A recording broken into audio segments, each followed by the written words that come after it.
Uychi tuman Barkamol avlod bolalar maktabida tashkil etilgan musobaqada shaxmat chashkaga qiziqqan, imkoniyati cheklangan yoshlar qatnashdilar.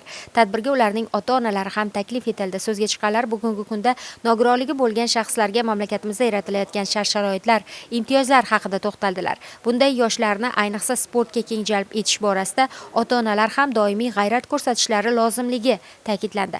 Aytish joiz, jamiyat tomonidan bu kabi sport musobaqalari muntazam tashkil etib kelinadi. Buning natijasida turli yo'nalishlarga qiziqqan yoshlar safi kengayib boryapti. Shashka musobaqasi ham qizg'in jarayonlarga boy kechdi. Ishtirokchilar aqlni charxlovchi o'yinda bor mahoratlarni sinovdan o'tkazdilar. Uychi tuman nogironlar jamiyati tomonidan ko'plab musobaqalar bo'lib o'tmoqda. Rasm chizish musobaqalari, shaxmat chashka o'ynash musobaqalari hamda uyda yotib qolgan, o'tirib qolgan nogironlarga ko'plab musobaqalar olib borilmoqda. Har qachon bo'lib o'tadigan tadbirlarimizda o'z sovg'alari bilan, o'z tashabbuslari bilan ko'plab yordam berib turadilar. Shu Barkamol avlod maktabiga o'z minnatdorchiligimizni bildiramiz. Ahmadjon Abdukarimov endigina 11 yoshda. U bir necha yillardan buyon shaxmat chashka bo'yicha musobaqalarga muntazam qatnashib keladi. Bu kabi bellashuvlarda zafar qozonib, viloyat bosqichida ham faxrli o'rinlarni ko'p bor egallagan. Bu gal ham shashkada raqiblarini tez vaqt ichida mag'lub etdi.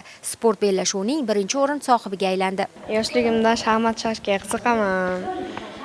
Oldin ham birinchi o'rin olganman, bugun ham birinchi o'rin oldim. Shunchalik bizni hurmat qilib, e'tibor qaratganlar uchun rahmat. Viloyatda ham birinchi o'rinni olmoqchiman. Bizni Barkamol avlod bolalar maktabimiz nogironlar uyushmasi bilan doimiy aloqadamiz, doimiy hamkorlikdamiz. Bular uchun doim eshigimiz ochiq.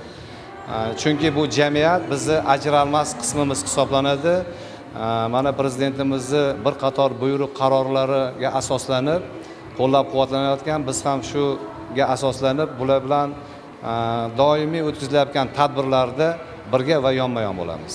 Musobaqa yakunida g'oliblar tashkilotchilar tomonidan taqdirlandilar. Ularga diplom hamda esdalik sovg'alari topshirildi.